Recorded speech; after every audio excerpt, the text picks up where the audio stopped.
Hello, I'm Wally Wood, welcoming you to another edition of the Revelation File. This is episode 25, and we're going to take you into a deep prophecy review and study into a subject that a lot of people are asking about, but I'm not going to introduce it to you right now. I want to take you into it and let you see for yourself where we're going with this, but it's very pertinent to the times we're living in. It's very important for the course of this nation going forward. So in today's presentation, we're going to go into the 18th chapter of the book of Isaiah. This particular chapter has 7 verses in it, and it has long been a mystery chapter for prophecy teachers everywhere for a long, long time. If you were to do a major online search of just this one chapter, you'll find a lot of different directions and opinions and studies and things of this nature. And again, as I've told you in the past, I don't claim to be an expert. I've just been a lifelong researcher in these things from a news perspective as well as a Bible prophecy perspective. So if you've not heard anything about Isaiah 18, I think you'll find this to be a very intriguing introduction into a prophetic era of time concerning this world and a particular nation. Reading from the King James Version of Isaiah 18, starting with verse 1. Woe to the land shadowing with wings, which is beyond the rivers of Ethiopia, that sendeth ambassadors by the sea, even in vessels of bulrushes upon the waters, saying, Go, ye swift messengers, to a nation scattered and peeled, to a people terrible from their beginning, hitherto, a nation meted out and trodden down, whose land the rivers have spoiled. All you inhabitants of the world, and dwellers on the earth, see ye, when he lifteth up an ensign on the mountains, and when he bloweth a trumpet, hear ye. For so the Lord said unto me, I will take my rest, and I will consider in my dwelling place like a clear heat upon herbs, and like a cloud of dew in the heat of harvest.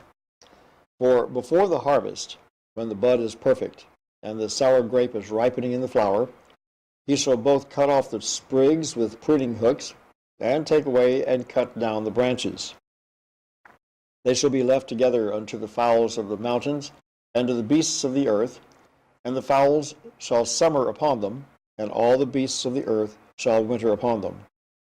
In that time shall the present be brought unto the Lord of hosts of a people scattered and peeled, and from a people terrible from their beginning hitherto, a nation meted out and trodden under foot, whose land the rivers have spoiled, to the place of the name of the Lord of hosts, the Mount Zion. Now that's the King James Version of Isaiah 18. Go with me now into the New American Standard rendering of this same set of verses. Alas, O land of whoring wings, which lies beyond the rivers of Cush, which is Ethiopia, which sends envoys by the sea, even in papyrus vessels on the surface of the waters. Go, you swift messengers, to a nation tall and smooth, to a people feared far and wide, a powerful and oppressive nation whose land the rivers divide. All you inhabitants of the world and dwellers on earth, as soon as a standard is raised on the mountains, you will see it, and as soon as the trumpet is blown, you will hear it. But thus the Lord has told me, I will look for my dwelling place quietly, like dazzling heat in the sunshine, like a cloud of dew in the heat of harvest. For before the harvest, as soon as the bud blossoms and the flower becomes a ripening grape, then he will cut off the sprigs with pruning knives, and remove and cut away the spreading branches. They will be left together for mountain birds of prey, and for the beasts of the earth, and the birds of prey will spend the summer feeding on them, and all the beasts of the earth will spend harvest time on them. Verse 7. At that time a gift of homage will be brought to the Lord of hosts from a people tall and smooth, even from a people feared far and wide, a powerful and oppressive nation, whose land the rivers divide, to the place of the name of the Lord of hosts, even Mount Zion. This is a rather archaic presentation, if you will, of a mystery nation. In fact, we call it to a mystery nation in a distant time. This ancient prophet brings focus to one particular nation, a distant nation, that would become strong powerful, heavily judged, and revived in harvest time. Who is it?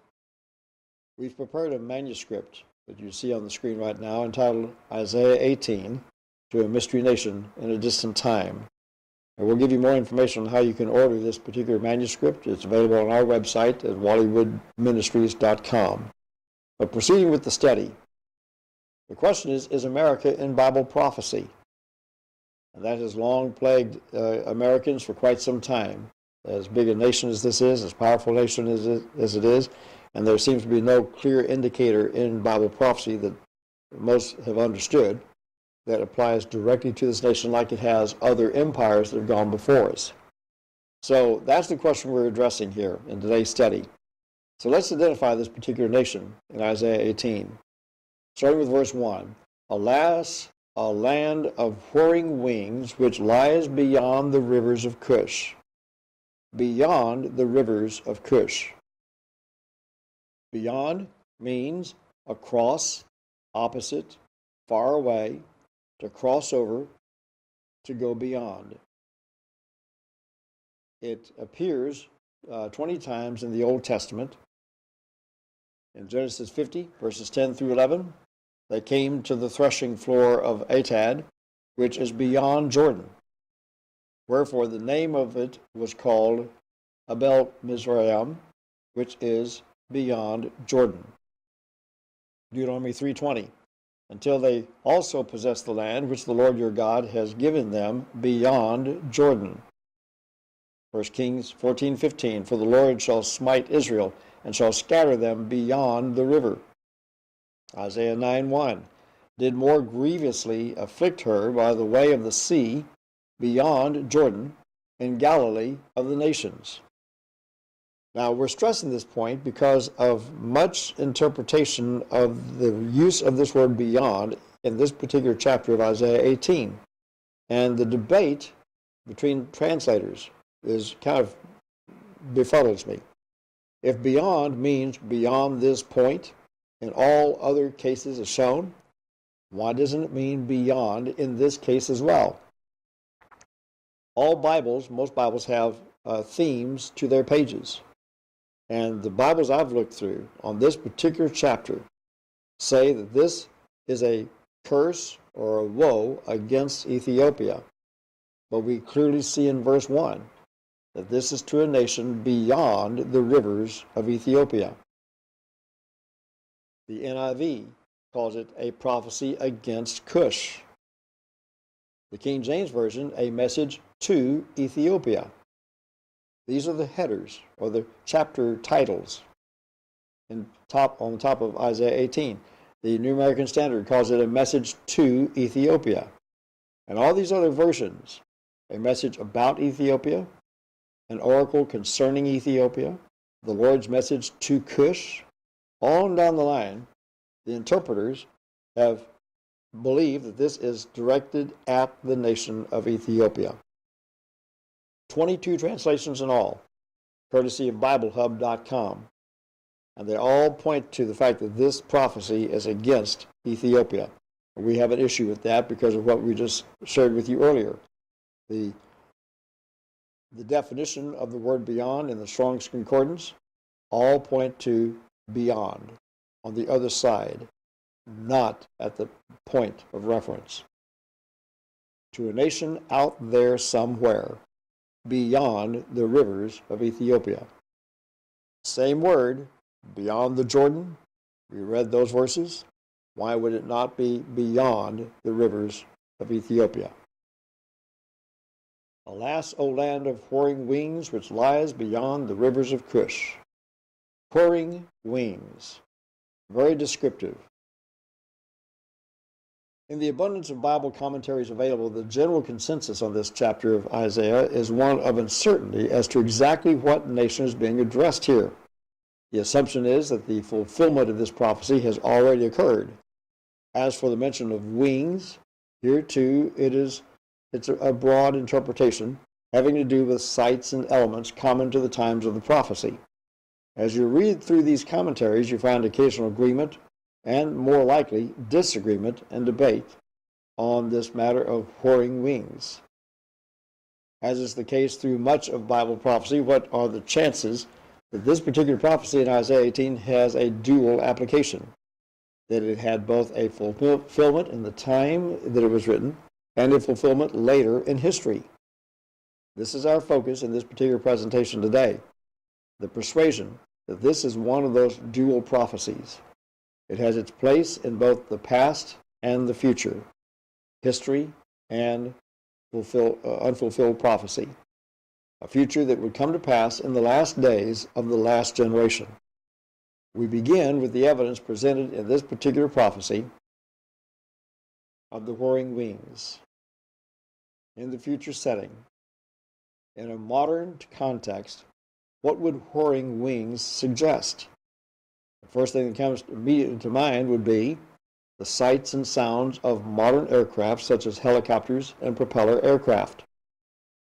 Whirring wings.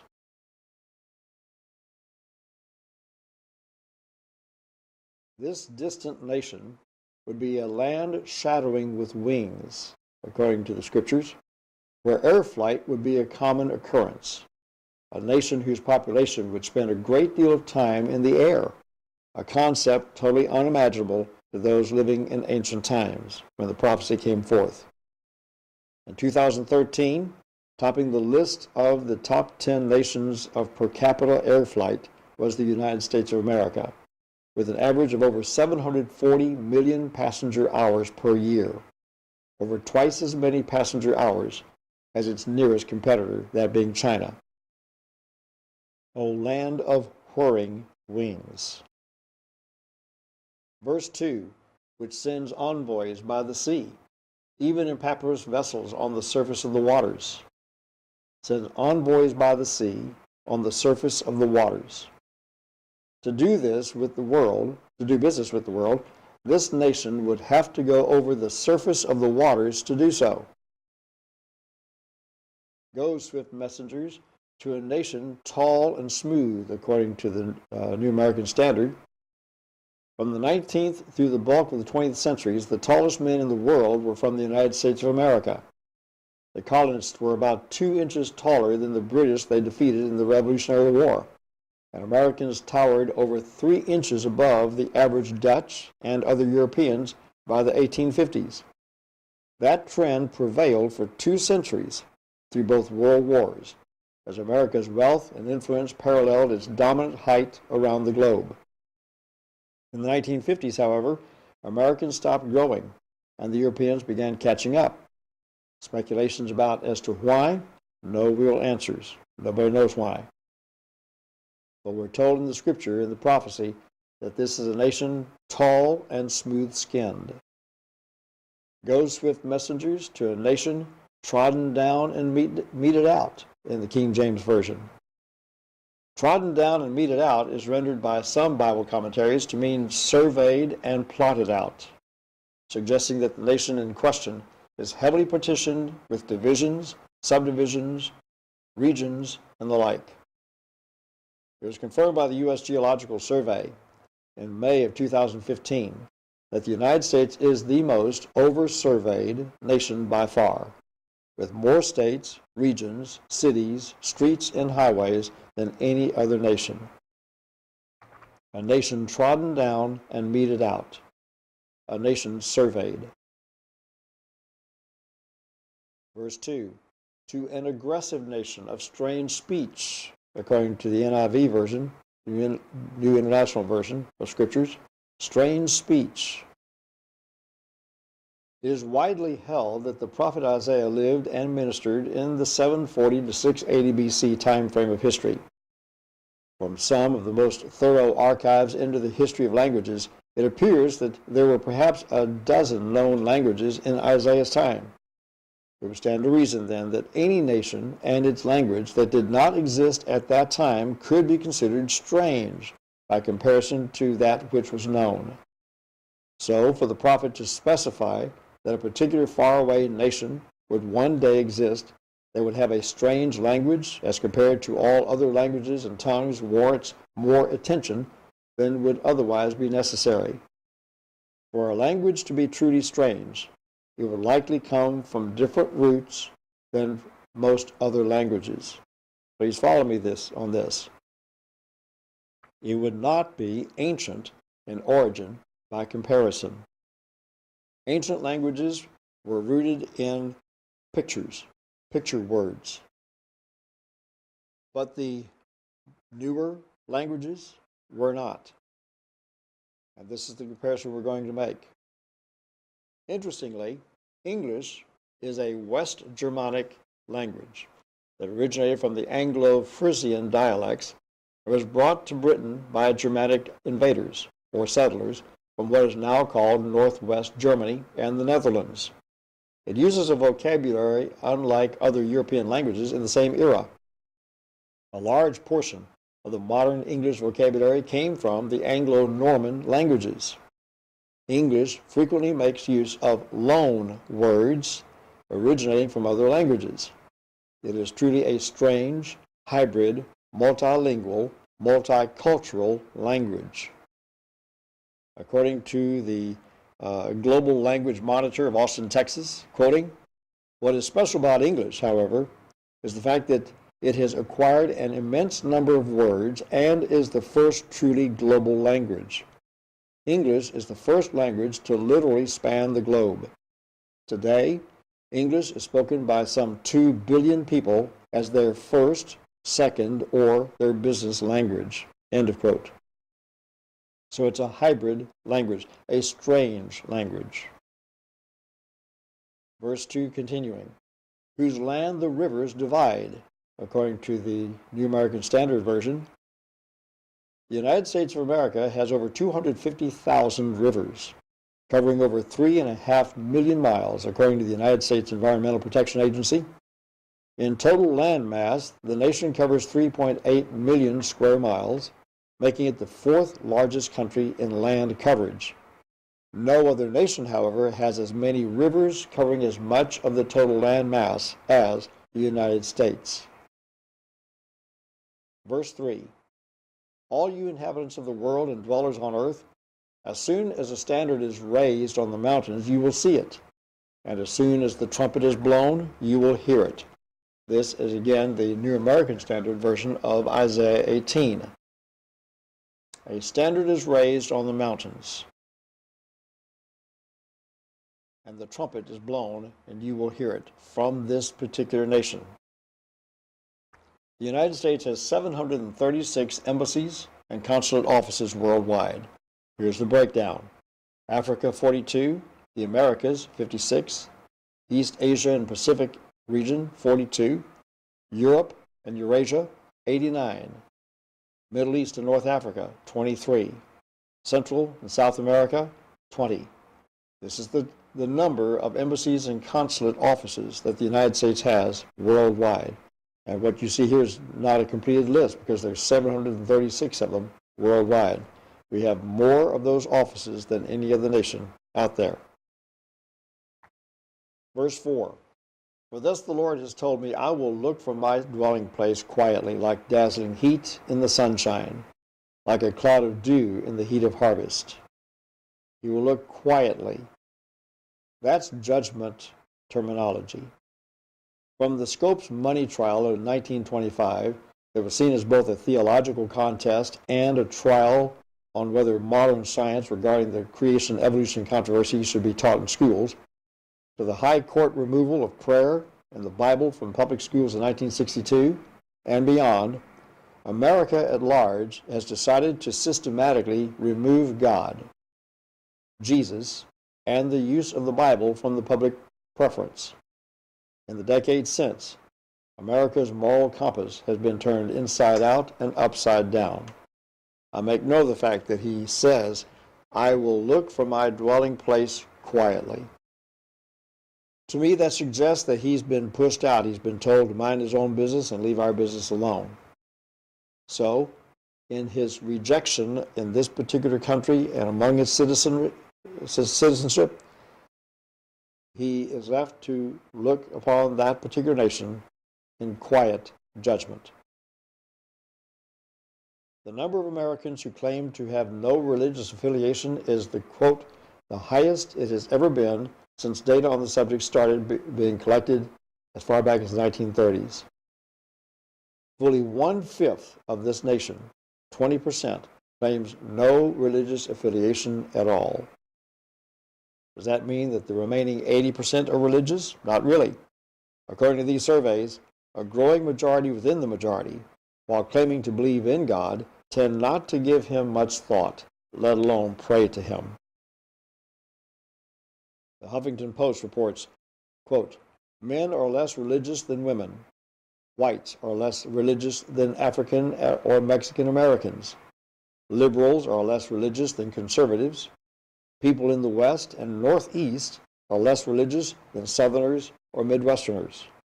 Young people are less religious than older ones, end of quote. The common denominator across all demographics seems to be a general mistrust of anything institutional, be it government or religious.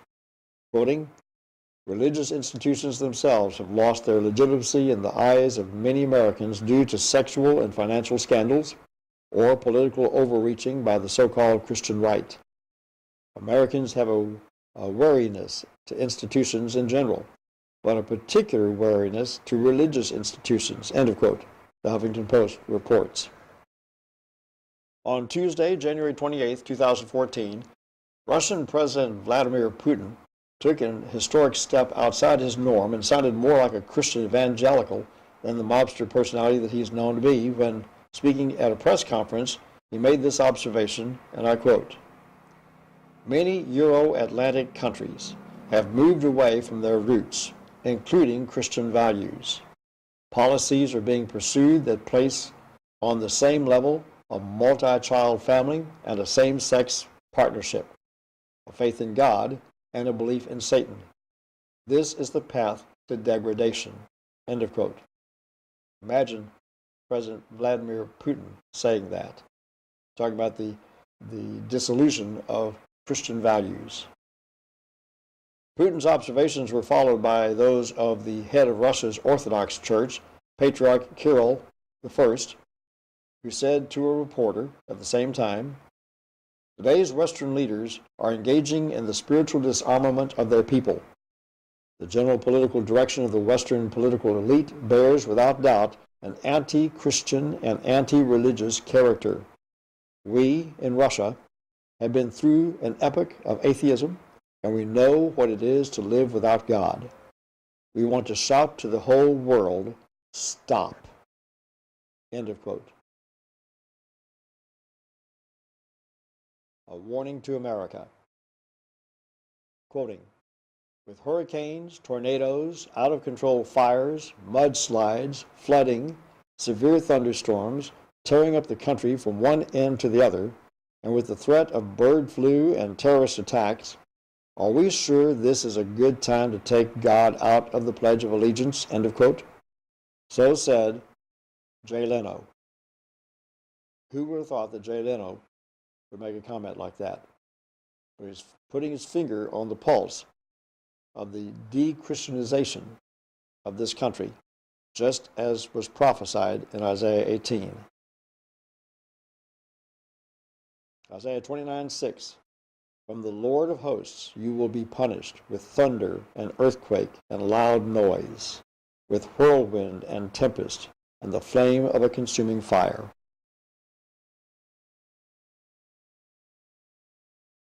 Isaiah 18, verse 4, for thus the Lord has told me, I will look from my dwelling place quietly, like dazzling heat in the sunshine, like a cloud of dew in the heat of harvest. Now that we have successfully and systematically fulfilled this prophetic commentary around every turn by eliminating our God, His Son, and His Word from the public domain in this nation, and we are now making legislative and judicial progress in constraining Him all the more, it's little wonder that He would be quiet in His dwelling place. We have told Him to go away and to leave us alone.